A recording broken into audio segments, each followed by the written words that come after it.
તો આ તરફ ગોંડલ માર્કેટિંગ યાર્ડ ખાતે આજથી ટેકાના ભાવે તુવેરની ખરીદીનો પ્રારંભ કરવામાં આવ્યો છે। જામવાડી સહકારી મંડળીના નેજા હેઠળ નાફેડે ટેકાના ભાવે તુવેરની ખરીદી ગોંડલ માર્કેટિંગ યાર્ડ ખાતે શરૂ કરી છે। ગોંડલ તાલુકાના 5000 જેટલા ખેડૂતોએ રજીસ્ટ્રેશન કરાવ્યું હતું। આજે પ્રથમ દિવસે 100 ખેડૂતોને બોલાવવામાં આવ્યા। યાર્ડના ચેરમેને તુવેર લઈને આવેલા પ્રથમ ખેડૂતનું હાર તોરા કરીને અને મોં મીઠું કરાવીને સન્માન કર્યું હતું। નાફેડ દ્વારા એક ખેડૂત દીઠ 1510 રૂપિયા ટેકાના ભાવે વધુમાં વધુ 4000 કિલો તુવેરની ખરીદી કરવામાં આવશે। જામવાડી સહકારી મંડળી દ્વારા ખેડૂતો અને મજૂરો માટે ઠંડી છાશનું વિતરણ પણ કરવામાં આવ્યું હતું।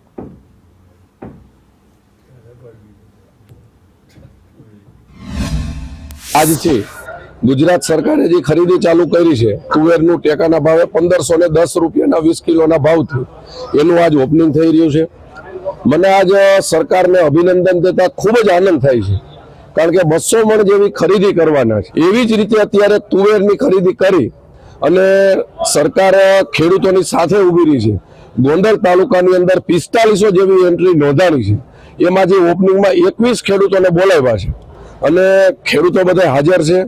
આજે જ્યારે આવું વાતાવરણ છે ત્યારે મને તો એવું કહેતા હરખ થાય કે આ તો ખેડૂતો માટે દિવાળી જેવો માહોલ છે, કારણ કે જ્યારે જ્યારે ભાવ નબળા હોય ત્યારે સરકાર ખરીદીમાં આવી જાય, એનો ફાયદો એ થતો હોય। એક તો ખેડૂતોને ઊંચી બજાર મળે, બીજું જથ્થો જેટલો સરકાર પાસે ખરીદી થાય એટલો જથ્થો બજારમાં ખૂટે, એને હિસાબે પણ બજારની ભાવ ઊંચો રહેતો હોય છે।